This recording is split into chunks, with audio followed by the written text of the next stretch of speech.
শ্ৰোতালৈ প্ৰীতি সম্ভাষণ জনাই আৰম্ভ কৰিবলৈ লৈছোঁ আজিৰ লগ পাওঁ আহক অনুষ্ঠানটি। প্ৰাক স্বাধীনতা আৰু স্বাধীনোত্তৰ কালৰ সন্ধিক্ষণত 1942 চনৰ বিখ্যাত ভাৰত্যাগ আন্দোলনৰ ধামখুমীয়াত কলিয়াবৰৰ হাটবৰত জন্ম লাভ কৰা অসমৰ সাহিত্য জগতৰ এগৰাকী অফুৰন্ত কৰ্মী, অসমৰ সাহিত্য ক্ষেত্ৰখনলৈ বিভিন্ন প্ৰবন্ধ সমালোচনা সাহিত্যৰে ব্যতিক্ৰমধৰ্মী জাতীয় সংবেদনশীল অমূল্য অৱদান আগবঢ়োৱা আৰু বিশেষভাৱে জীৱনী সাহিত্যক এক বৈচিত্ৰ্যময় ৰূপত প্ৰতিষ্ঠা কৰা সকলোৰে পৰিচিত অতি বিনয়ী, মৃদুভাষী আৰু সদালাপী সাহিত্যিক সাংবাদিক উপেন্দ্ৰ বৰকটকী। আজি আমাৰ ষ্টুডিঅ'ৰ মজিয়াত লগ পাইছোঁ শ্ৰদ্ধেয় সাহিত্যিক উপেন্দ্ৰ বৰকটকীক। নমস্কাৰ।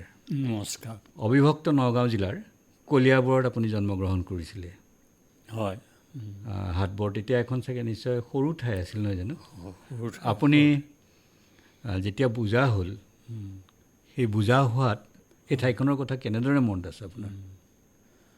মই জয়তে আকাশবাণী নগাঁও কেন্দ্ৰক মই আন্তৰিক ধন্যবাদ জনাইছোঁ যে মোৰ দৰে এজন সাধাৰণ মানুহক আকাশবাণীৰ মজিয়ালৈ আনিছে, দুআষাৰ কথা বতৰা ক'বৰ কাৰণে, মনৰ কথা প্ৰকাশ কৰিবৰ কাৰণে। সেইফালৰ পৰা মই প্ৰথমতে ধন্যবাদ নহয়, কৃতজ্ঞতাই জনাইছোঁ বাৰু। এতিয়া মোক সুধিছে মোৰ জন্ম চনটোৰ কথা। সঁচাই মোৰ জন্ম চনটোৰ এক বিশেষ বৈশিষ্ট্য আছে।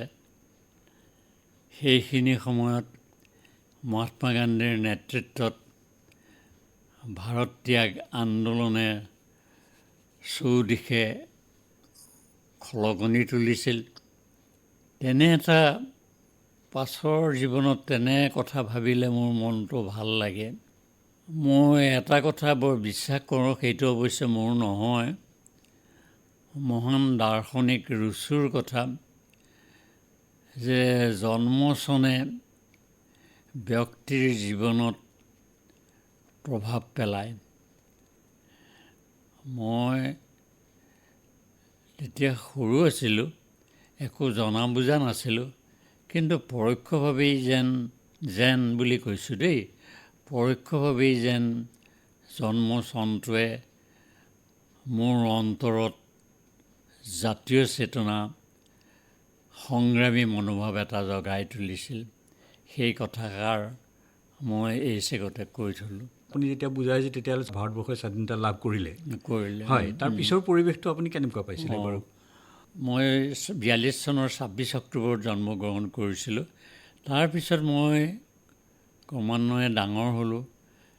মোৰ তেতিয়া মনলৈ আহে 42 চনৰ পৰা 50 চনলৈ মাত্ৰ কেইটামান বছৰ।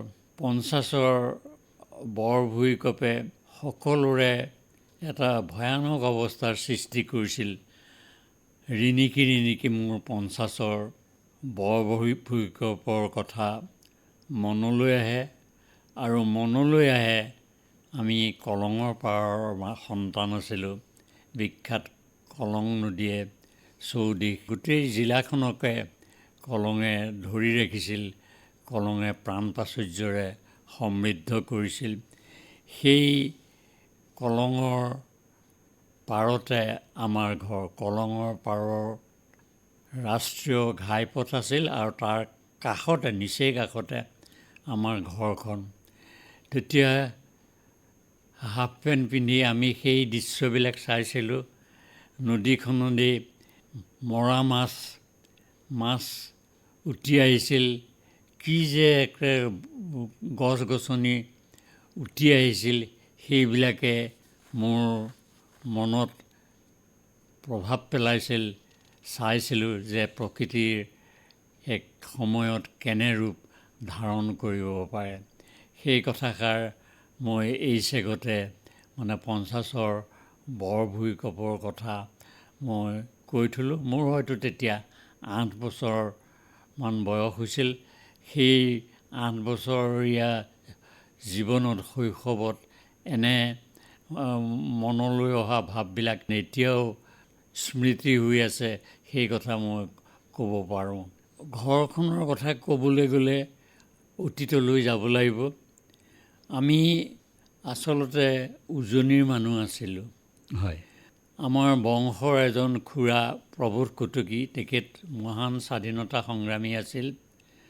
প্ৰভোত কটকীয়ে বৰ বিতংকৈ ব্যাখ্যা কৰিছে আৰু মান ভগনৰ দিনত বহুত মানুহ, উজনিৰ বহুত মানুহ দিহিঙে দিপাঙে গৈছিল। আমাৰ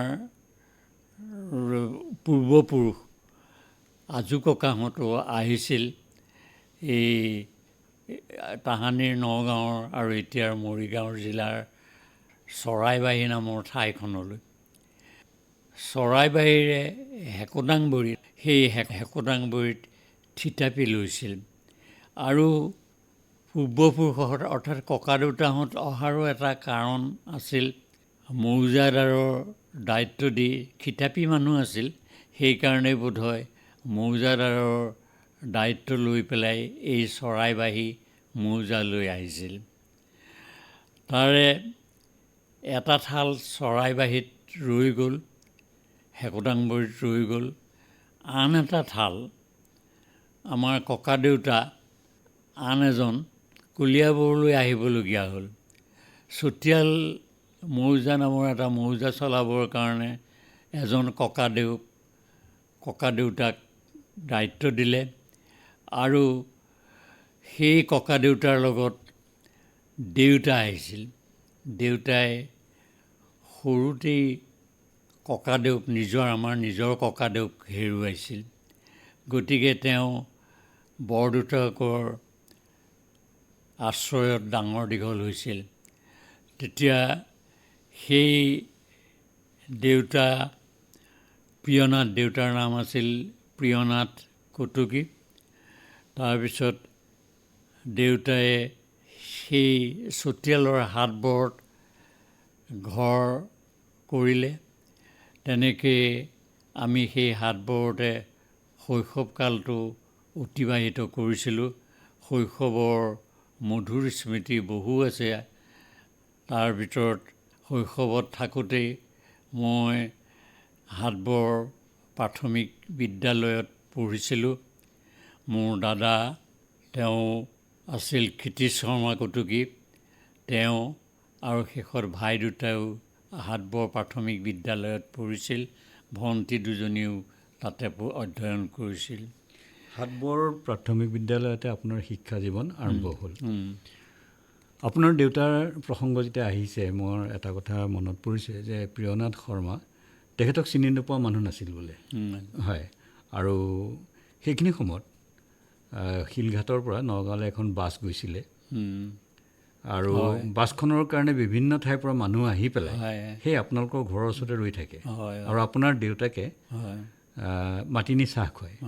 আৰু আটাইতকৈ ডাঙৰ কথা হৈছিল কি, তেখেত পত্নীহাৰা হোৱাৰ পিছত নিজৰ সন্তানকেইটিক ডাঙৰ দীঘল কৰাৰ উপৰিও আলহী অতিথিক তেখেতে খুব সুন্দৰকৈ সৎকাৰ কৰিছিলে। দেউতাৰ কথা ক'বলৈ গ'লে বহুখিনি কথাই ক'ব লাগিব। দেউতাৰ শিক্ষা দীক্ষা নাছিল, কিন্তু বৰ প্ৰভাৱশালী মানুহ আছিল। দেউতাক সকলোৱে অঞ্চলটোৰ মানুহে খুৰাইদেউ বুলি মাতিছিল। বহুতৰ মুখত খুৰাইদেউ শব্দটো ওলায়। খুৰাইদেউ বুলিলে দেউতাক মানে বৰ অসীম শ্ৰদ্ধা কৰিছিল। আৰু দেউতা অতিথিপৰায়ণটো আছিলেই, দুৰ্দান্ত সাহসীও আছিল। দেউতাৰ গুণৰ কথা কি ক'ম, দেউতাই আমাক মানুহ কৰিবৰ কাৰণে যত পৰা আছিল চেষ্টা কৰিছিল। মই এটা সাধাৰণ উদাহৰণ দিওঁ। সৰু সুৰা ঘটনাই যে কেনেধৰণৰ প্ৰভাৱ পেলায় সেইটো পিছলৈ আহিল অৱশ্যে।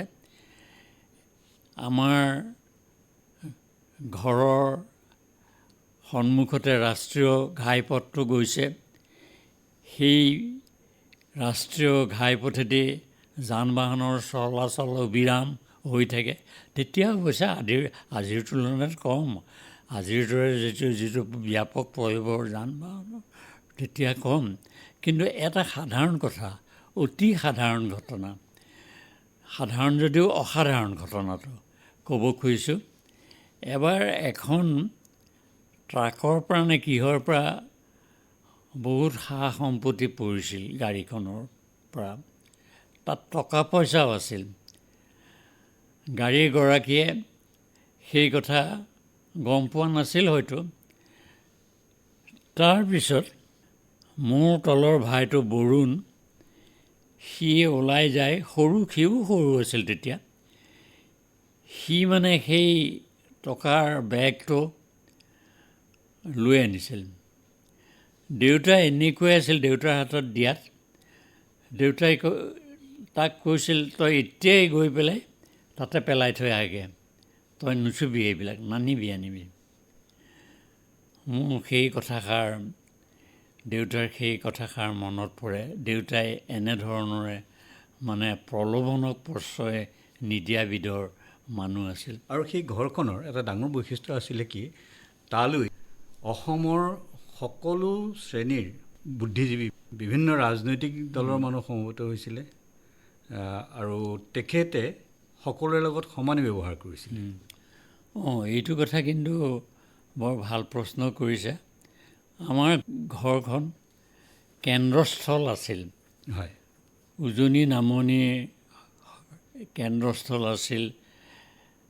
ভালেসংখ্যক বিখ্যাত ব্যক্তি আমাৰ ঘৰলৈ আহিছিল, আমাৰ ঘৰত আছিল।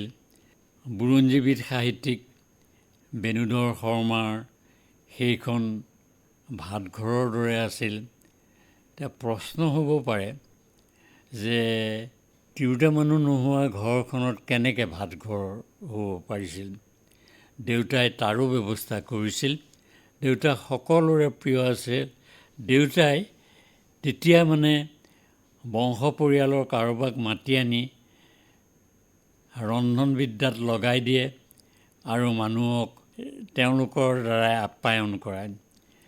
বেণুধৰ শৰ্মাৰ এই ঘৰখন নিজৰ ঘৰ বুলি যোগেন্দ্ৰনাৰায়ণ ভূঞাই এঠাইত কৈছে যে কেতিয়াবা ভাৱ হয় যে প্ৰিয়নাথ কটকীৰ ঘৰ নে বেণুধৰ শৰ্মাৰ ঘৰ, আমি ভাবি অবাক হওঁ।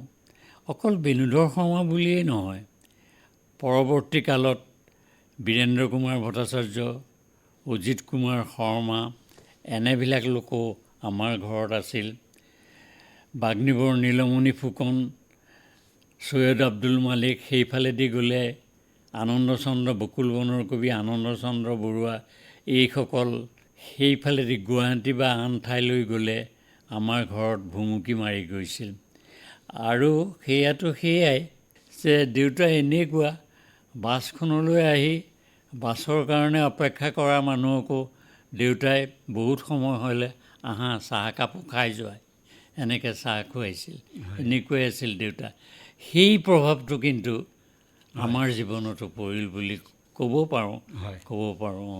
গোটেই ঘৰখনৰ ওপৰতে তেখেতৰ প্ৰভাৱ এটা, সেই প্ৰভাৱ পৰিল আছে। মই আৰু এটা কথা আপোনাৰ পৰা জানিব বিচাৰিছোঁ যে আপুনি এছোৱা সময় হাটবৰত পঢ়িলে আৰু তাৰ পিছত পৰৱৰ্তী সময়ত আপুনি জামুগুৰিহাটলৈ গ'লগৈ।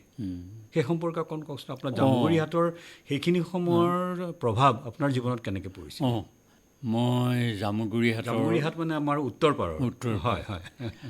তাৰ আগতে এইটো কথাও কৈ থ'ব লাগিব, সেই সময়ছোৱাত বৈবাহিক সম্পৰ্ক কলিয়াবৰ আৰু উত্তৰ পাৰৰ জামুগুৰি, চতিয়া, চাৰিআলি এই অঞ্চলৰ মাজত বৈবাহিক সম্পৰ্কটো বৰ বেছি পৰিমাণে হৈছিল। মোৰ মামাহঁতৰ ঘৰ আছিল জামুগুৰিত। সৰুতে মাতৃহাৰা হোৱাত দুখ কষ্ট, অৱশ্যে মা ঢুকোৱাৰ অলপ দিনৰ আগতে মোক মামাহঁতৰ ঘৰলৈ লৈ গৈছিল। খমান শ্ৰেণীত মই মামাহঁতৰ ঘৰলৈ গৈছিলোঁ। গতিকে মোৰ আদি শিক্ষা হাটবৰ LP স্কুলতো, প্ৰাথমিক বিদ্যালয়তো হৈছিল, আৰু মামাহঁতৰ ঘৰত থাকোঁতে চিলাবন্ধা মজলীয়া বিদ্যালয়তো হৈছিল। গতিকে এই দুই ঠাইৰ প্ৰভাৱ পৰিছিল। গতিকে এই দুই ঠাইৰ প্ৰভাৱে মোৰ জীৱনটো গঢ়াত বহু পৰিমাণে সহায় কৰিছিল। হাটবৰত যেনেকৈ মই কেশৱ গোস্বামী অতি শ্ৰদ্ধেয় শিক্ষক, অতুল গোস্বামী, ৰজনী গোস্বামী ছাৰক পাইছিলোঁ, তেওঁলোকে আদি শিক্ষাত সহায় কৰিছিল। তেনেকৈ জামুগুৰিত মই চিলাবন্ধা MBA স্কুলত পঢ়োঁতে বহুত কীৰ্তিমান শিক্ষকক পাইছিলোঁ, সেইসকলে গঢ়ি তুলিছিল। তাৰপিছত প্ৰাথমিক বিদ্যালয় জামুগুৰি চিলাবন্ধা MBA স্কুলৰ পৰা পাৰ কৰিলোঁ। তাৰপিছত মোক জামুগুৰি হাইস্কুলত ভৰ্তি কৰি দিলে। জামুগুৰি হাইস্কুলত কি ক'ম আৰু, জামুগুৰি হাইস্কুলত পঢ়োঁতে তেতিয়া পৰৱৰ্তী কালত বিখ্যাত হৈছিল কেশৱ মহন্ত, পোৱাল বৰুৱা অৱশ্যে ৰাজনৈতিক ধাৰাতহে, গোলোক ৰাজবংশী ৰাজনৈতিক ক্ষেত্ৰৰে, বীৰেণ বৰকটকী সাহিত্য ক্ষেত্ৰত, এইসকলক তল শ্ৰেণীত পঢ়ি থকা আমি দূৰৰ পৰাই মানে প্ৰণাম জনাইছিলোঁ। তেওঁলোকে নৱম দশম শ্ৰেণীতহে পঢ়াইছিল।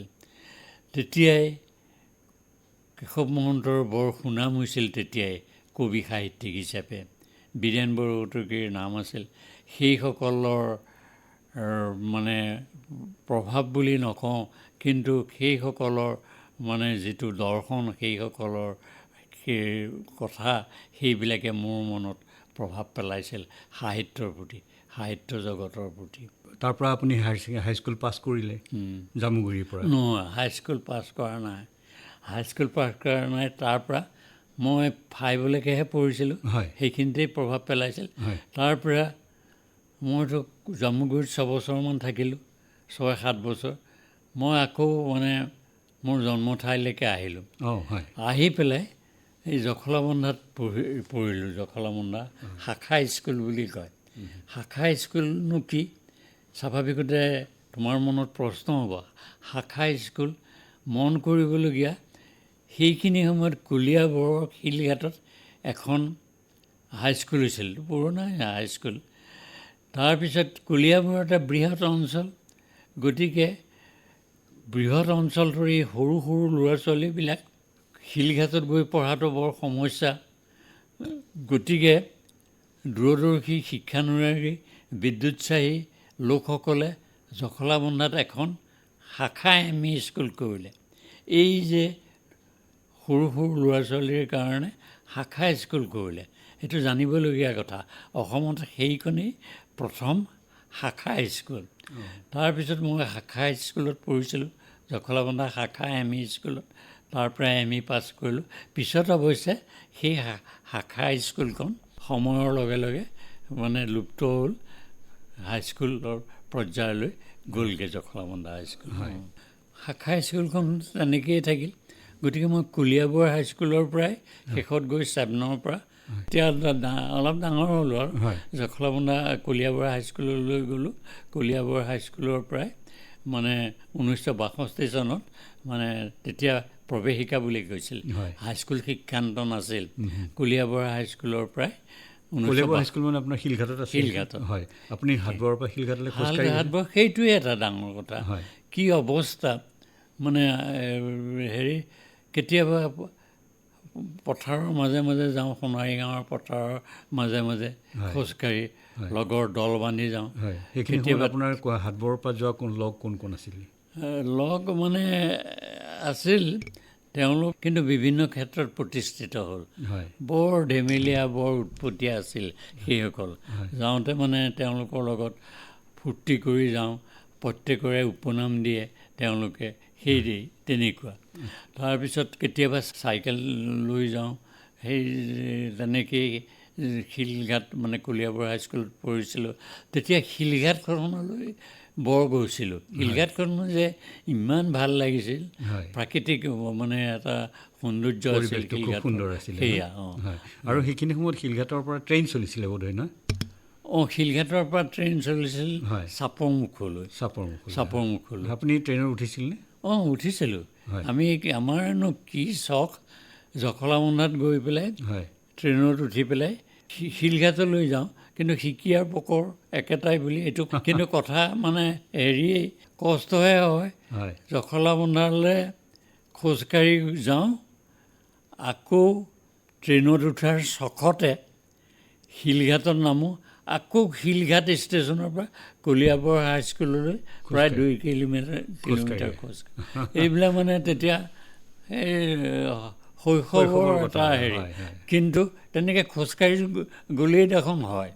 ক'ব লাগিব মোৰ হাইস্কুলৰ অন্ততঃ কেইগৰাকীমান শিক্ষকৰ কথা খুব থোৰতে কওঁ। তেতিয়া হাইস্কুলত কলিয়াবৰ হাইস্কুলত পঢ়োঁতে এই এজন শিক্ষক আছিল, তেখেতৰ নাম আছিল কমলাকান্ত গগৈ। কি যে ছাত্ৰৰ প্ৰতি দায়িত্ব সেই শিক্ষকজনৰ। পঢ়াত আমি বেয়া নাছিলোঁ, সেইকাৰণেই বোধহয় বেয়া নাছিলোঁ কাৰণেই যে টেষ্ট দিয়াৰ পিছত, বাছনি পৰীক্ষা দিয়াৰ পিছত ছাৰে মানে টেষ্টৰ পিছত আমাৰ ভাল ৰিজাল্ট কৰিবৰ কাৰণে মোৰ আৰু 2জন বন্ধুক লগত আনি শিলঘাটৰ জাহাজ কোম্পানীৰ ঘৰ এটালৈ লৈ আনিলে গগৈ ছাৰে। লৈ আনিলে আৰু তাত বোলে মই তহঁতক 3টা বিষয় পঢ়াম। অংকত মই বৰ দুৰ্বল আছিলোঁ, ইংৰাজী আৰু সংস্কৃত এইবিলাক ছাবজেক্ট। তাৰপিছত ছাৰে আমাক পঢ়াইছিল। ছাৰৰ সেইখিনি গাইডলাইনে, ছাৰৰ সেইখিনি শিক্ষাই আমাক বহুত উপকাৰ কৰিলে। মই বৰ ভাল ৰিজাল্ট কৰিব নোৱাৰিলেও উচ্চ 2য় শ্ৰেণী পাইছিলোঁ। সেইখিনি সময়ত কিন্তু 2য় শ্ৰেণীৰো এটা বেলেগ মূল্য আছিল আমাৰ দিনত। আৰু ছাৰৰ খুব সাধাৰণ কথা এটা মই কৈ থওঁ, সংস্কৃতৰ প্ৰতি মোৰ যে বৰ ভাল হেৰি হ'ল, সংস্কৃতত যে অলপ ভাল কৰিব পাৰিলোঁ পৰৱৰ্তী জীৱনত, সেই ছাৰৰে প্ৰভাৱ। গতিকে সেই ঋণ স্বীকাৰ কৰিবই লাগিব। ছাৰে এবাৰ ক্লাছ 7ত মোৰ সংস্কৃতৰ উচ্চাৰণ বৰ ভাল নোহোৱাৰ কাৰণে ছাৰে এই বুলি কৈছিল, তই বামুণৰ ল'ৰা হ'বলৈ আহিছ, উচ্চাৰণটো শুদ্ধ কৰি ক'ব নোৱাৰ সংস্কৃতৰ উচ্চাৰণ, এই বুলি দকপ লগাইছিল। তাৰপিছত কি হ'ল, সংস্কৃতৰ প্ৰতি মোৰ ইমান মানে ভাল ভাৱ, শ্ৰদ্ধা, আকৰ্ষণ বাঢ়িল। সংস্কৃতত মই মেট্ৰিকত বৰ ভাল নম্বৰেই পাইছিলোঁ। 80 কোনোমতে নাপালোঁ, কিন্তু 78 নে কিমান পাইছিলোঁ। আৰু এম এ পঢ়োঁতে মই লিটাৰেচাৰ গ্ৰুপ আছিল মোৰ, সাহিত্যৰ হেৰিটো লৈছিলোঁ মই। তেতিয়া সংস্কৃতৰ কাগজ পেপাৰখনত মই মানে সৰ্বাধিক নম্বৰ পাইছিলোঁ।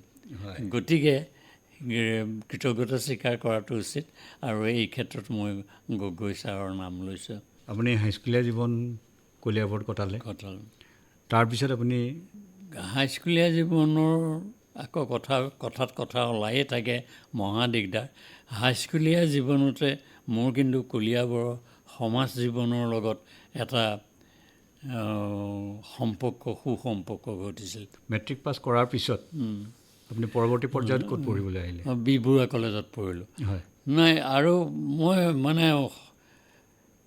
কেতিয়াও কাৰোবাৰ উপকাৰ পাহৰিলে পৰাপক্ষত মই কেতিয়াও নাপাহৰোঁ। আমাৰ ঘৰখন একেবাৰে নিম্ন মধ্যবিত্তৰ আছিল। দেউতাই কোনোমতে আমাক মানুহ কৰিবলৈ যত্ন কৰিছিল। দেউতাৰ প্ৰসংগ আকৌ আহিল। মেট্ৰিকত ভালদৰে ৰিজাল্ট কৰাৰ পিছত বাৰু যিয়েই নহওক, তাৰপিছত কলেজততো পঢ়িবই লাগিব। দেউতাৰ এজন ভাগিনীয়েক আছে লক্ষী শৰ্মা। দেউতাক ক'লে, মই লক্ষীদাৰ নাম ল'বই লাগিব, মোৰ এখন কিতাপ তেখেতৰ নামত উৎসৰ্গা কৰিছোঁ। যেনেকৈ মোৰ একেলগতে এখন কিতাপত মানে মামাৰ নাম গোলাপ বৰুৱা তেওঁ উচ্চাৰণ কৰিছোঁ। লক্ষিত দাই ক'লে যে তাক তাৰ দায়িত্ব মই লৈছোঁ। এনেকৈ কৈছিল, তাৰ দায়িত্ব মই লৈছোঁ, মই লৈ যাম তাক, সি গুৱাহাটীত পঢ়িব। গতিকে মই লক্ষিতদাৰ সেই কথাটোতো পাহৰিলে পাপে চুব। তাৰপিছত মই কটনত সেই সময়ত ছিট পালোঁহেঁতেন, কিন্তু মোৰ আগ্ৰহ আছিল সৰুৰে পৰা সাহিত্যৰ প্ৰতি। আৰু সেইখিনি সময়ত গুৱাহাটীৰ বি বৰুৱা কলেজখনৰ মানে সাহিত্যৰ হেৰি হিচাপে বৰ সুনাম আছিল, বৰ খ্যাতি আছিল। মোৰো এনেই সাহিত্যৰ প্ৰতি আগ্ৰহ। তাত তেতিয়া মানে এইসকল সুপ্ৰতিষ্ঠিত যোগেশ দাস, নিৰ্মলপ্ৰভা বৰদলৈ, প্ৰমোদ চন্দ্ৰ ভট্টাচাৰ্য এইসকল বি বৰুৱা কলেজৰ অধ্যাপক আছিল। মই বি বৰুৱা কলেজত এডমিশ্যন ল'লোঁ, বি বৰুৱা কলেজত। সেয়ে মই বি বৰুৱা কলেজত পঢ়িলোঁ। বি বৰুৱা কলেজৰ পৰাই মই স্নাতক ডিগ্ৰী ল'লোঁ 1966 চনত। আৰু বি বৰুৱা কলেজত পঢ়োঁতে মই এটা বৌদ্ধিক পৰিৱেশৰ লগত মানে এটা সংস্পৰ্শ পাইছিলোঁ। আৰু বি বৰুৱা কলেজৰ ইউনিয়নৰ নানান অনুষ্ঠানত আগভাগ লৈছিলোঁ। এয়ে মোৰ বি বৰুৱা কলেজক মই পাহৰিব নোৱাৰোঁ। হয়, আপুনি সেইখিনি সময়ত গুৱাহাটীত যেতিয়া আছিলে, সেইখিনি সময়ত আপুনি পঢ়াৰ লগে লগে আপুনি সাহিত্য চৰ্চাও কৰিছিলে। আৰু আমি জনাত আপুনি সাংবাদিক হিচাপেও এটা স্বীকৃতি পাইছিলে সেইখিনি সময়ত। কথাবিলাকতো বৰ দীঘলীয়াই হৈ যায়। আচলতে সাংবাদিকতাৰ কথা সুধিলা। এই সাংবাদিকতাই মই খুব চমুকে হ'লেও ক'ব লাগিব, সাংবাদিকতাৰ প্ৰতি মোৰ আগ্ৰহ হৈছিল এই হাইস্কুলত পঢ়ি থকা অৱস্থাৰ পৰাই। হয়, আপোনাৰ এটা পৰিচয় হৈছে সাংবাদিক সাহিত্যিক উপেন্দ্ৰ বৰকটকী, নহয় জানো? হয়, সেই সাংবাদিকতাই পিছে মোক নেৰিলে। হয়, হাইস্কুলত পঢ়োঁতে মই মানে বাতৰি কাকতৰ প্ৰতি কি আগ্ৰহ, মই জখলাবন্ধাত গৈ পেলাই নতুন অসমীয়াখন তেতিয়া চলিছিল মাত্ৰ। জখলাবন্ধাত ৰামচৰণ গুপ্তা বুলি এজনৰ তাত কাগজখন লৈছিল। মই হাটবোৰৰ পৰা খোজকাঢ়ি বাতৰি কাকত পঢ়িবলৈ জখলাবন্ধালৈ গৈছিলোঁ। আৰু বাতৰি লিখাৰ অভ্যাস তেতিয়াই কৰিছিলোঁ। আৰু সেই বাতৰি লিখি শ্ৰৱণী সত্ৰৰ মহেন্দ্ৰ মহন্ত বুলি এজন আদৰ্শ শিক্ষক আছিল, তেখেত কলিয়াবৰ অঞ্চলৰ বাতৰি দিওঁতা আছিল। তেখেতৰ হাতত বাতৰি দি দিওঁ আৰু বাতৰি তেখেতে নতুন অসমীয়ালৈ পঠিয়াই দিয়ে। আৰু নতুন অসমীয়াত সেই বাতৰিটো মই যেনেকৈ লিখিছোঁ প্ৰায় অলপ ইফাল সিফাল কৰি ঠিককৈ দিয়ে, ওলায়। তাৰপিছত মোৰ মনটো এনেকুৱা ভাল লাগে যে মোৰ নিজৰ ছপা আখৰত বাতৰি ওলাইছে। সেই হেৰিটোৱে মোক নেৰিলে। আৰু দৈনিক অসম বা পাছতহে মই জড়িত হ'লোঁ। কিন্তু সাংবাদিকতাৰ প্ৰথম আখৰা আপোনাৰ হাটবোৰতে হৈছিলে।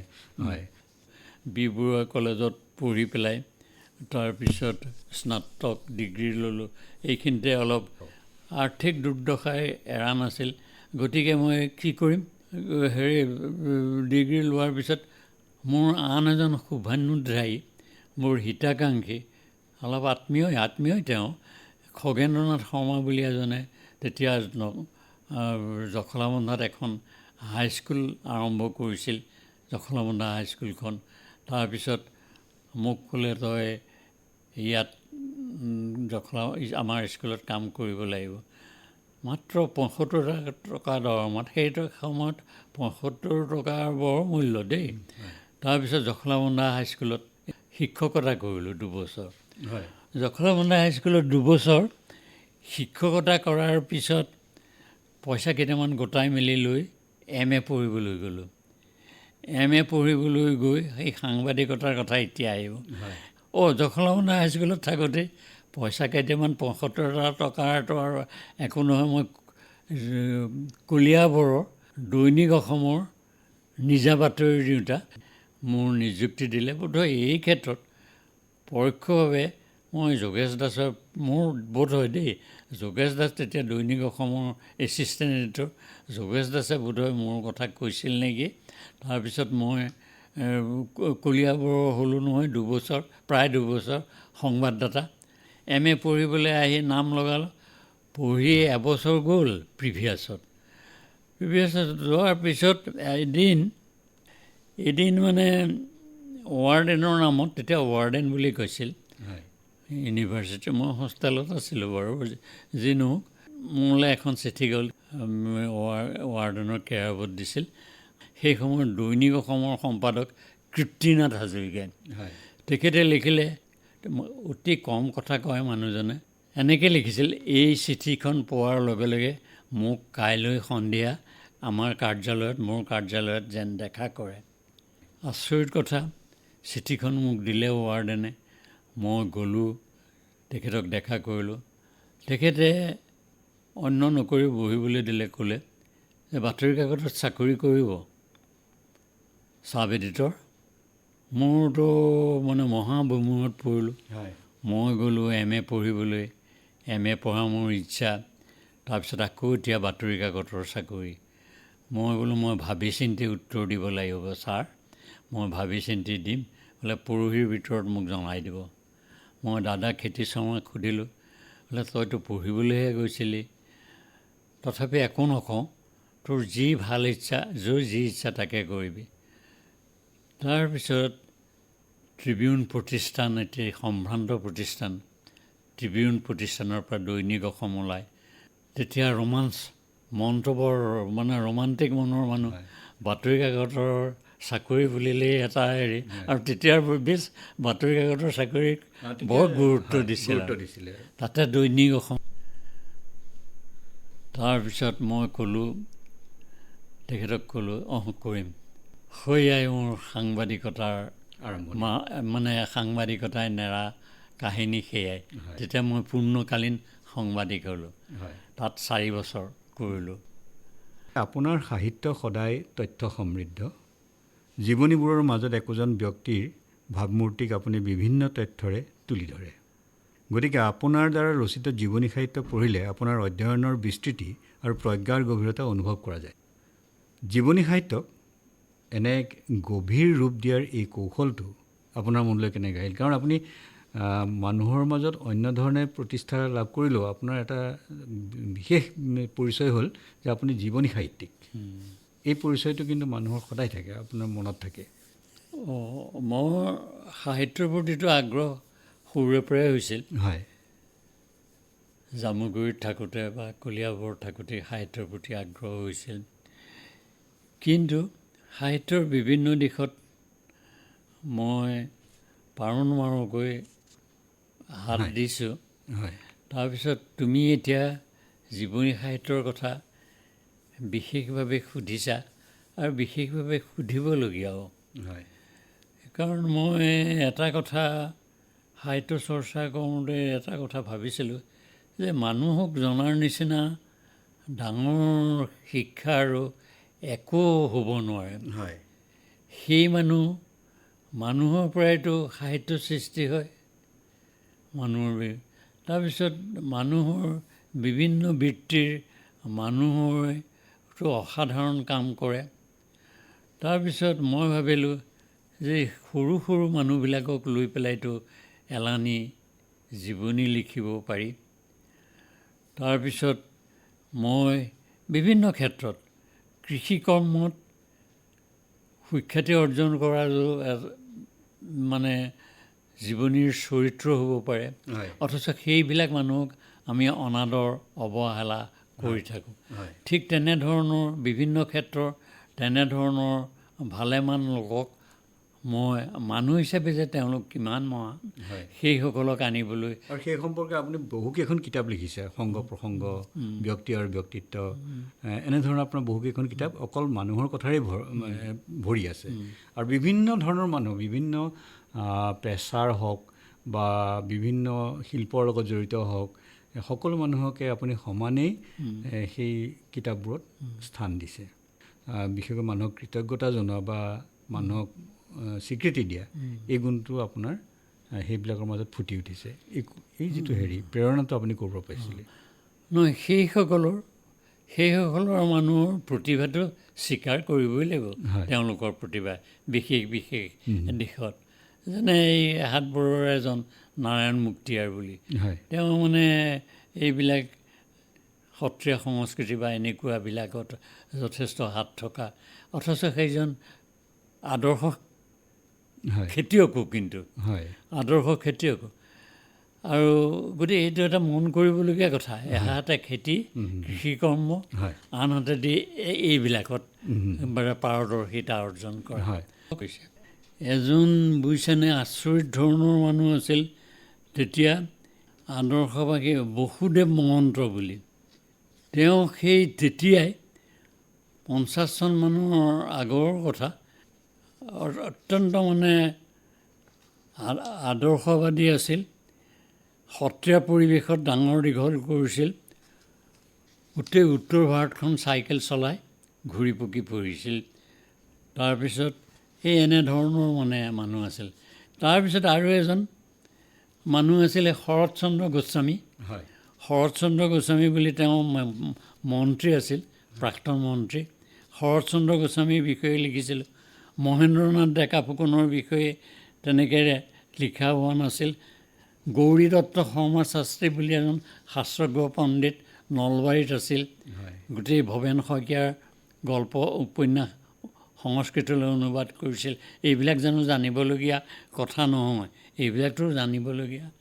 আইনজ্ঞ বাহাৰুল ইছলাম এনেধৰণৰ মানুহ। তাৰপিছত বুঢ়ীআই লক্ষ্মীনাথ বেজবৰুৱাক বহুত সমল দিছিল। ৰুদ্ৰকান্ত গোস্বামী বুলি পুৰণি গুদামৰ এজন মানুহে, ৰুদ্ৰকান্ত গোস্বামী। সেইবিলাক জানো জানিবলগীয়া কথা নহয়? গতিকে এইবিলাককে লৈ লিখিছিলোঁ আৰু। গতিকে এনেধৰণৰ অলেখ মানুহ আছে। হয় সেইবিলাকক পোহৰলৈ আনিবলৈ, তেওঁলোকৰ মানে প্ৰতিভাক স্বীকৃতি দিবলৈ আৰু প্ৰতিভা আৰু কিবা এটা আদৰ্শক জনাবলৈ মই মানে কুণ্ঠাবোধ কৰা এই নাছিলোঁ। প্ৰসংগত মই আৰু এটা কথা আপোনাৰ উল্লেখ কৰিব খুজিছোঁ যে আপোনাৰ জন্মস্থান কলিয়াবৰৰ লগত আপোনাৰ এতিয়াও এটা গভীৰ সম্পৰ্ক আছে। আৰু কলিয়াবৰৰ বহুকেইগৰাকী প্ৰখ্যাত অখ্যাত ব্যক্তিক লৈ আপোনাৰ সম্পাদনাত এখন কিতাপ ওলাইছিলে, কৃতিমান আৰু ধৃতিমান। আপোনাৰ সেই কিতাপখনত বিশেষকৈ চাহ বাগিচাৰ বহুকেইগৰাকী অখ্যাত ব্যক্তি, স্বাধীনতা সংগ্ৰামীক আপোনালোকে সেই কিতাপখনত স্থান দিছে, যিটো মানে আমি সাধাৰণতে পঢ়িবলৈ পোৱা নাযায়। নহয়, আচলতে মানুহে য'ত জন্মগ্ৰহণ কৰে হয় সেই জন্মগ্ৰহণ কৰা ঠাইখনৰ লগত অৰ্থাৎ শিপাডালৰ লগত সম্পৰ্ক ৰাখিব লাগে। মই সেইটো কথা ভাবোঁ। মোৰ জন্ম ঠাই কলিয়াবৰৰ হাটবৰক, হাটবৰ গোটেই কলিয়াবৰকে বুলি ক'ব লাগিব। হাটবৰত মোৰ জন্মহে, হয় কলিয়াবৰ অঞ্চলটোতেইতো মই সকলো কৰিছিলোঁ। হয় গতিকে সেই ঠাইখনৰ প্ৰতি মানে আমি ঋণী হোৱা উচিত। এইখিনিতে প্ৰসংগৰ লগত সংগতি থকা এটা কথাই ক'ব খুজিছোঁ যে এই কলিয়াবৰৰ গুণী লোক, সাংবাদিক সাহিত্যিক হিচাপে মানে সুপ্ৰসিদ্ধ তিলক হাজৰিকাই মোক এটা কথা কৈছিল যে উপেন, আমিতো নোৱাৰিলোৱেই, গতিকে শিপাডালৰ লগত সম্পৰ্ক ৰাখিবা। সেই কথাষাৰে মোৰ অন্তৰত ডলা দিছিল, ৰাখিছিল। সেইকাৰণে মই কলিয়াবৰৰ ভালেমান ব্যক্তিক, যেনে খগেশ্বৰ গোস্বামী বুলি এগৰাকী আদৰ্শ শিক্ষাবিদ আছিল। সেইজন কিন্তু কেৱল আদৰ্শ শিক্ষাবিদেই নহয়, সমবায় আন্দোলনৰ বাটকটীয়া আছিল। আনকি সেইজন মানুহৰ সেই ভোলাগুৰি সমবায় বেংকৰ গোটেই আদৰ্শবিলাক লৈ পেলাই শৰৎ সিংহই গোটেই খচৰাবিলাক নি পেলাই নিজে প্ৰয়োগ কৰিছিল মুখ্যমন্ত্ৰী হয়। এইবিলাক মানুহৰ কথা জানিব নালাগে নেকি? নিশ্চয় জানিব লাগে। গতিকে সেইবিলাক মই তাত ৰূপ দিছিলোঁ। এনে এটা উদ্দেশ্য লৈ জীৱনী লিখিছিলোঁ। আৰু এই যে তুমি ক'লা কৃতিমান ধৃতিমান, হয় যেতিয়া কলিয়াবৰত অসম সাহিত্য সভাৰ অধিৱেশন হয়, মই তেতিয়া মোৰ দুজন অতি প্ৰিয় মানুহ, অতি শ্ৰদ্ধেয় মানুহ, গুণীন হাজৰিকা আৰু গকুল গোস্বামীক ক'লোঁ যে এনে এখন কিতাপ আমি উলিয়াব লাগে আৰু গোটেই হেৰিটো আমি তিনিজনে ভাগ কৰি লওঁ। গকুল গোস্বামী, গুণীন হাজৰিকা, মই কৃতিমান ধৃতিমান বুলি এখন কলিয়াবৰৰ প্ৰায় সকলোকে সামৰি কিতাপখন উলিয়াইছোঁ। বোধহয় 42গৰাকী লোকৰ জীৱনী তাত আছিলে। মই আন এটা প্ৰসংগলৈ আহিছোঁ। আপোনাৰ জন্ম ঠাই কলিয়াবৰ, শিক্ষাৰ পাতনি মেলিলে উত্তৰ পাৰৰ জামুগুৰিতে, গুৱাহাটীত সাংবাদিকতাৰে কৰ্মজীৱনৰ পাতনি মেলিলে। তাৰপিছত চাকৰি সূত্ৰে আপুনি লামডিং কলেজত অধ্যাপনা কৰিবলৈ গ'ল। এই যে লামডিং কলেজত আপুনি অধ্যাপনা কৰিবলৈ গ'ল, ইয়াৰ নেপথ্যৰ কাহিনী অলপ কওকচোন আমাক। সেইটোৱে মই বৰ ভাল পাইছোঁ প্ৰশ্নটো কৰা। প্ৰশ্নটো কৰাত ভাল পাইছোঁ আৰু এইকাৰণে। আটাইতকৈ ডাঙৰ কথা কি, যিখিনি সময়ত মানুহে লামডিঙলৈ যাবলৈ ভয় কৰিছিল আচলতে, আৰু সেইখিনি সময়ত অসম আন্দোলনো হৈছিলে, আৰু সেই আন্দোলনৰ সময়ত তাত আপুনি কেনেদৰে আপোনাৰ আৰু বিশেষকৈ আপুনি সাহিত্য সভাক তাক সক্ৰিয়ভাৱে প্ৰতিষ্ঠা কৰিছিলে, এইটো এটা ডাঙৰ কথা। মই বৰ ভাল পাইছোঁ এইটো কাৰণত যে এইটো প্ৰায় অগতানুগতিক প্ৰশ্নই হৈছে। মোৰ জীৱনটো কোনো ক্ষেত্ৰত বৈচিত্ৰ্যময় বুলি ক'বলৈ অকণমান ইতস্তত, তেনেকুৱা ধৰণৰ দেই বুলি মই ক'ব খোজোঁ। ঘটনাটো হৈছে কি, মই দৈনিক অসমত চাকৰি কৰিছিলোঁ, অসমৰ এটা আগশাৰীৰ প্ৰকাশন প্ৰতিষ্ঠান। সেইখিনি সময়তে মই দৈনিক অসমত চাকৰি কৰোঁতে সাংবাদিকতাৰ লগতে অংশকালীন অধ্যাপক আছিলোঁ নৈশ শাখাৰ বি বৰুৱা কলেজত। সাংবাদিক হিচাপে মই সাংবাদিকক মহেন্দ্ৰ মোহন চৌধুৰী মুখ্যমন্ত্ৰী থাকোঁতে মাতি দিছিল, ময়ো এডোখৰ মাটি পাইছিলোঁ। এনেস্থলত সেইখিনি সময়ত আপুনি ৰ'দালি বুলি এখন শিশু মেগাজিনো আপুনি সম্পাদক। সেয়া কথাত কথা ওলায়ে থাকে। ৰ'দালি আলোচনীখনৰ লগত জড়িত হোৱাৰো এক কাহিনী আছিল। সুৰেশ চন্দ্ৰ ৰাজখোৱা শিক্ষাধিকাৰ আছিল, বৰ নাম থকা শিক্ষাধিকাৰ DPI। শিক্ষাধিকাৰৰ পৰা অৱসৰ লৈ পেলাই তেখেতে এখন শিশু আলোচনী উলিয়াবলৈ মন কৰিলে, আৰু তেতিয়া তেওঁ মানে খুব এনে সহকাৰী এজন তেওঁ বিচাৰিলে। তেওঁতো নিজে এইবিলাক হেৰিত থকা মানুহ, গম নাপায়। তেওঁ বিভিন্নজনক সুধিলে। মই জনামতে হোমেন বৰগোহাঁয়ে হেনো ক'লে বোলে ল'ৰা এটা আছে উপেন্দ্ৰ বৰকটকী, তেওঁক আপুনি সুধি চাব পাৰে। তেওঁ বৰ্তমান গুৱাহাটী বিশ্ববিদ্যালয়ত পঢ়ি আছে। হোমেন বৰগোহাঁয়ে কি কাৰণে ক'লে মই ক'ব নোৱাৰোঁ দেই। পাছত ৰাজখোৱা ছাৰে ক'লে যে হোমেনে তোমাৰ কথা কৈছিলে। তাৰপিছত এদিনাখন ইউনিভাৰ্চিটিত পঢ়ি থাকোঁতে তাৰপিছত এই দণ্ডেশ্বৰ গগৈ ছাৰ আছিল ছেক্ৰেটৰী বিশ্ববিদ্যালয়ৰ ছিনিয়ৰ। তেখেতে মানে খবৰ পঠিয়ালে, হোষ্টেলত খবৰ কৰিলে, তাৰপিছত মোক মাতি পঠালে। তাৰপিছত গগৈ ছাৰে ক'লে যে তোমাক ৰাজখোৱা লগ পাব খোজে, তুমি এবাৰ দেখা দিবা। মই তেখেতক দেখা দিলোঁ। ৰাজখোৱা ছাৰে ক'লে এখন শিশু আলোচনী উলিয়াব খুজিছোঁ, ৰ'দালি, সেইখনে নাম কৰিছিল পিছে। সেইখনৰ লগত জড়িত আছিল, সেইখনৰ লগত জড়িত আছিল নৱকান্ত বৰুৱা, ভৱেন্দ্ৰনাথ শইকীয়া, এনেকৈ নিৰ্মলেশ্বৰ শৰ্মা সহযোগী সম্পাদক। যে মই তোমাক সহকাৰী সম্পাদক হিচাপে ল'ব খোজোঁ, তুমি আহিলে ভাল হয়, তোমাৰ পঢ়াত কোনো ক্ষতি নহয়। হয়তো এটা এফালে MA শ্ৰেণীত পঢ়া, এফালে ৰ'দালিৰ সহকাৰী সম্পাদক হিচাপে যুক্ত হ'লোঁ ৰাজখোৱা ছাৰ। তাৰপিছত ৰ'দালিৰ সহকাৰী সম্পাদক হ'লোঁ। ৰ'দালিখন বৰ ষ্টেণ্ডাৰ্ডৰ মানে আলোচনী কৰিবলৈ, তাতেই ভৱেন্দ্ৰনাথ শইকীয়াৰ লেখা ওলাইছিল, নিৰ্মল পাল বৰদলৈয়ে লিখিছিল।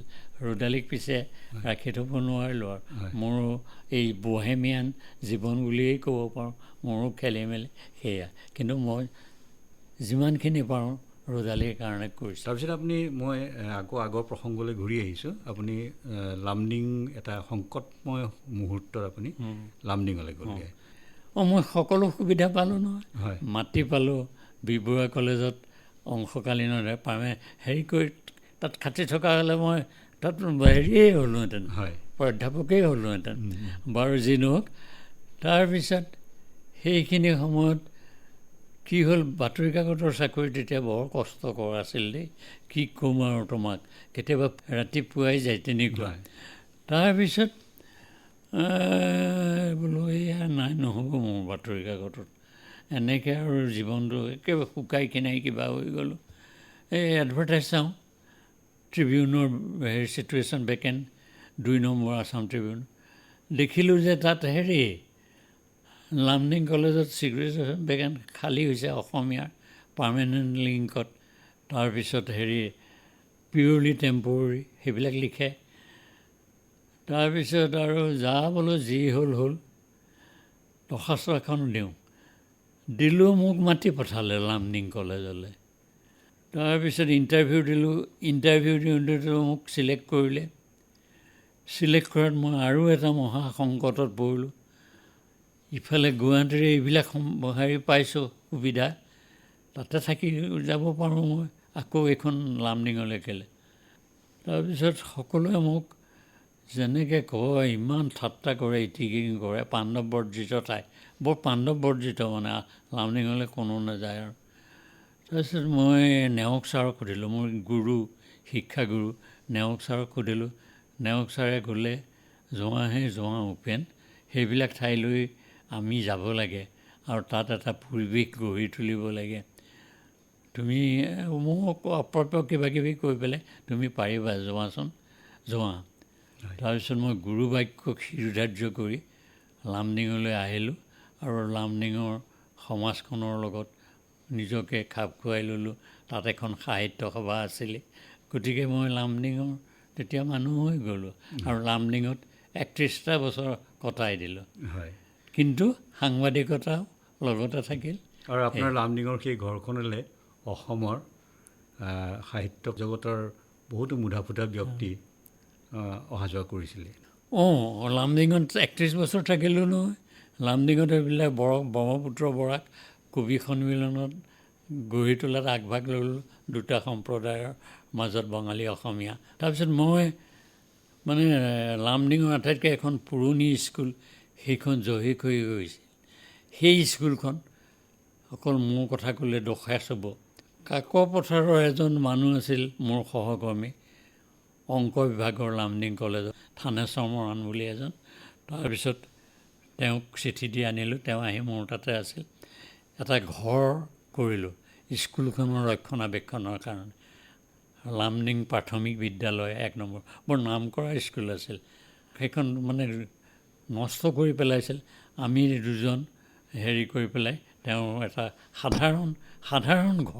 সাধাৰণ ঘৰ দুটা পাৰ্ট, এটাত থানেশ্বৰ মৰাণ থাকে, এটাত মই থাকোঁ।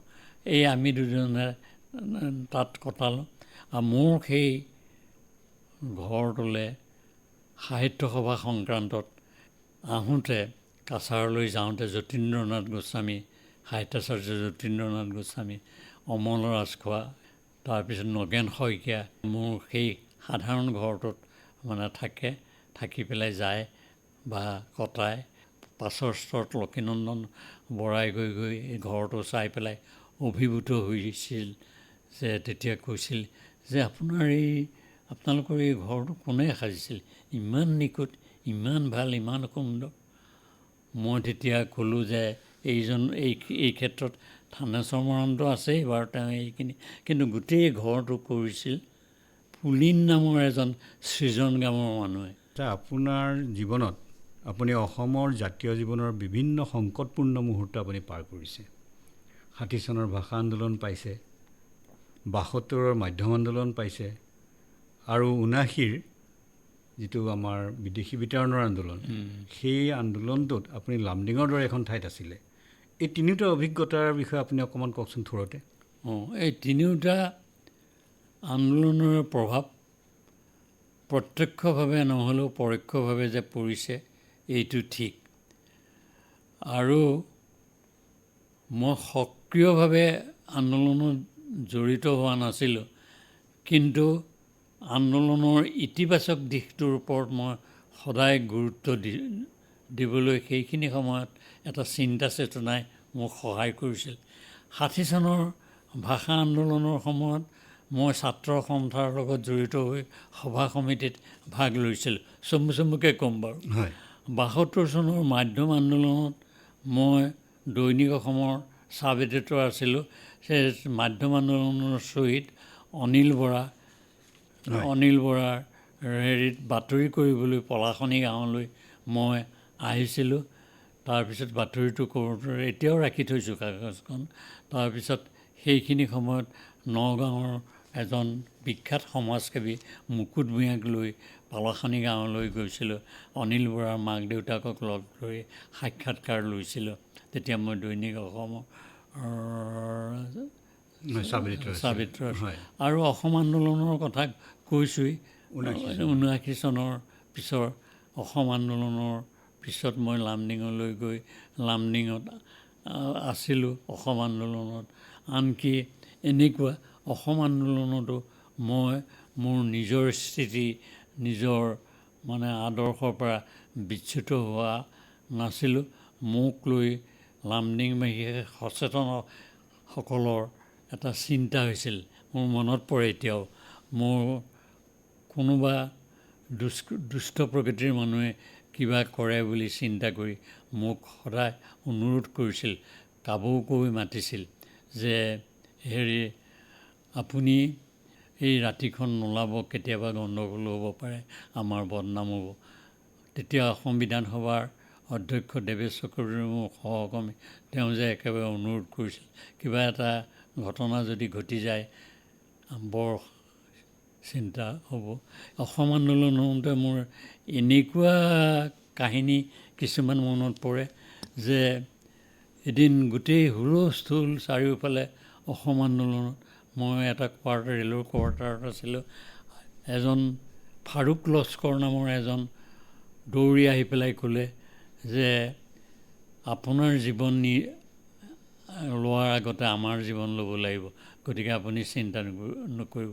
এনেধৰণৰে প্ৰশ্ৰয় দিছিল, বঙালী মানুহেও দিছিল। এনেধৰণৰে অসম আন্দোলন মই তাত কটাইছিলোঁ।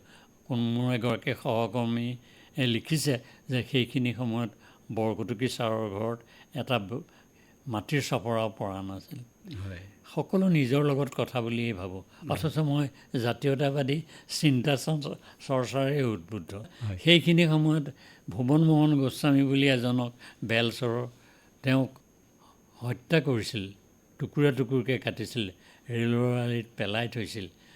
তাৰপিছত সেই তেওঁৰ চতুৰ্থলৈকে 4টা দিন নৃত্য কৰ্ম যিটো সেইখিনি কৰিছিলোঁ।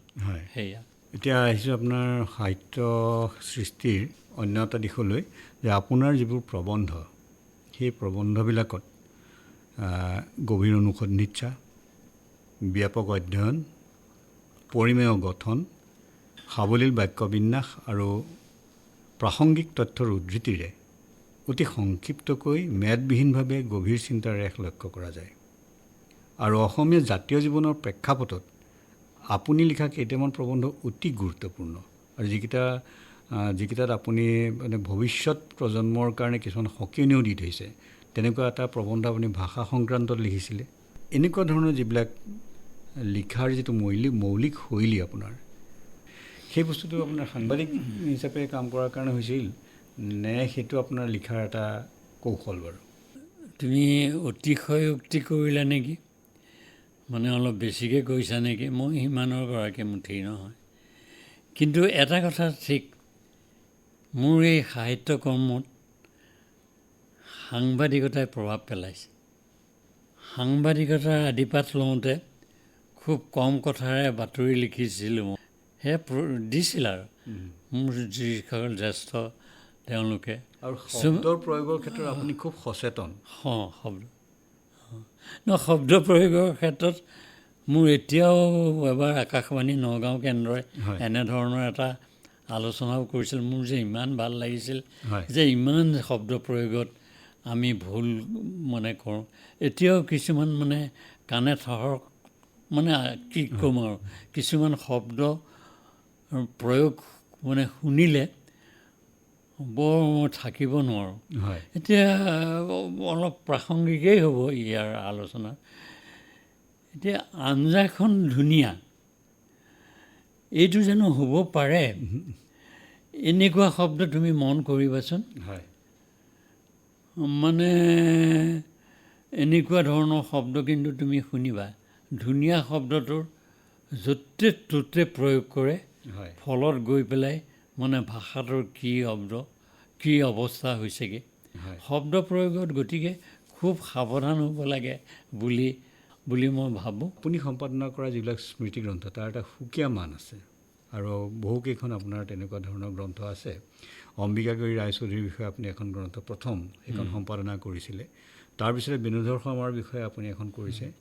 তাৰপিছতে আৰু এখন হ'ল কি, মই আগতে উল্লেখ কৰিছোঁ যে সেইখন ধৃতিমান আৰু কৃতিমান বুলি যিখন, ঐতিহাসিক দৃষ্টিকোণৰ পৰাও এই গোটেইবিলাক যিখিনি আপোনাৰ স্মৃতিগ্ৰন্থ আৰু সম্পাদনা কৰা সুনাম আছে, আপুনি অসম সাহিত্য সভাৰ যিখিনি ভাষণ, সেই ভাষণাৱলীও আপুনি সম্পাদনা কৰি উলিয়াইছে। মই যিকোনো কাম আন্তৰিকতাৰে, নিষ্ঠাৰে আৰু কৰিব লাগে বুলি মই ভাবোঁ।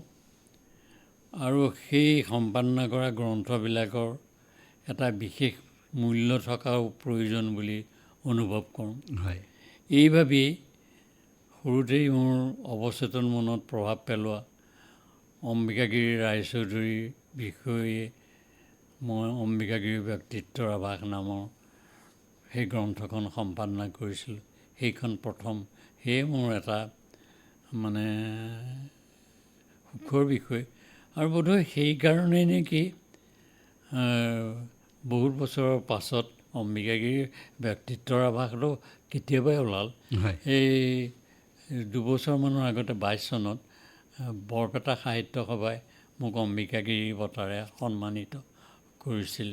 এই অম্বিকাগিৰিৰ চিন্তা চেতনাৰে উদ্বুদ্ধ হোৱাও এটা কাৰণ। বেণুধৰ শৰ্মাৰ বিষয়ে কৰি মই অকল গ্ৰন্থখন উলিয়াই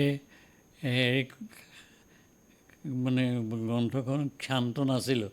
সেই বেণুধৰ শৰ্মা অভিনন্দন গ্ৰন্থ জীয়াই থাকোঁতেই কৰিছিলোঁ। আৰু এটা কলীয়াবৰ ডাঙৰ অনুষ্ঠান পাতিছিলোঁ শান্তিপুৰত। সেইখন গ্ৰন্থ উদ্বোধন কৰিবলৈ আহিছিল সাহিত্যাচাৰ্য মিত্ৰদেৱ মহন্ত। তেতিয়া মই সৰু আৰু 69 চনৰ মনত পৰিছে। তাৰপিছত মিত্ৰদেৱ মহন্ত গ্ৰন্থখনৰ বিষয়ে ভাষণ দিছিল বিখ্যাত ভাষাবিদ, বি বৰুৱা কলেজৰ শিক্ষাবিদ প্ৰমোদ চন্দ্ৰ ভট্টাচাৰ্য। মোৰ আজিও মনত পৰে, শান্তিপুৰত বহুত মানুহ গোট খাইছিল সভাখনত। হয়, ঠিক তেনে লক্ষ্মীনাথ ফুকন, আছাম ট্ৰিবিউনৰ প্ৰতিষ্ঠাপক সম্পাদক, আবাহন যুগৰ বিখ্যাত গল্পকাৰ লক্ষ্মীনাথ ফুকনৰ বিষয়ে এটা অনুষ্ঠান কৰিছিলোঁ, সোঁৱৰণি গ্ৰন্থ।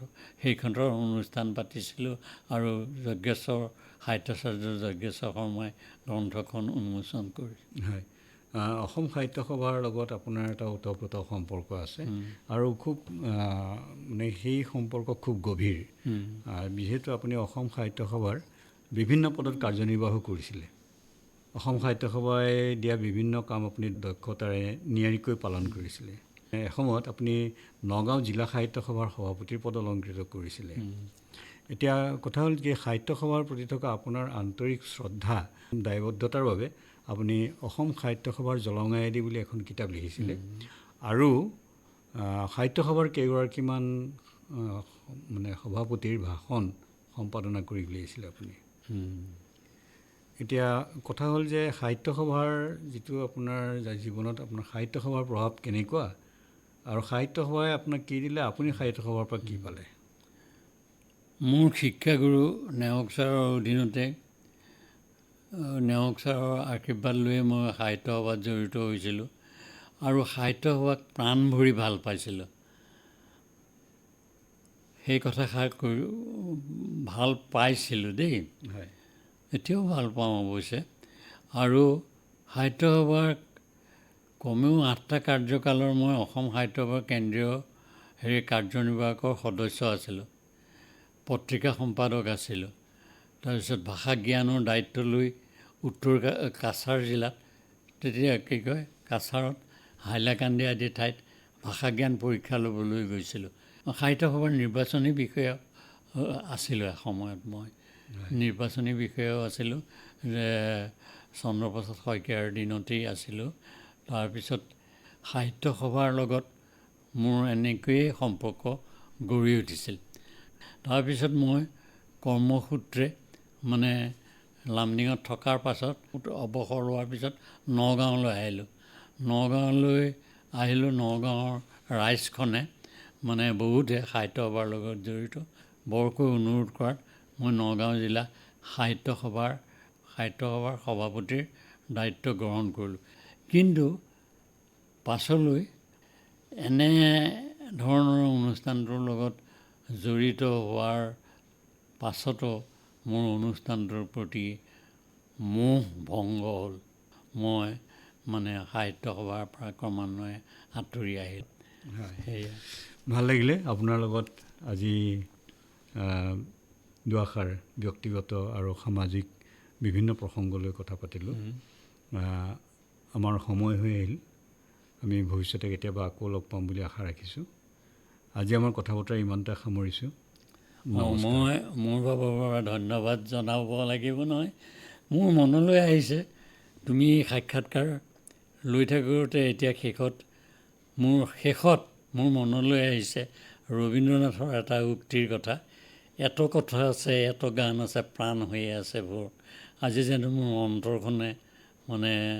অন্তৰখন ভৰি থকা অন্তৰখনৰ কিছু অংশ দিব পাৰিলোঁ। গতিকে কথাৰ অন্ত নাই, আৰু আছিল কথাৰ অন্ত নাই। ধন্যবাদ। আকাশবাণীৰ তৰফৰ পৰা মই তোমাক এই সাক্ষাৎকাৰ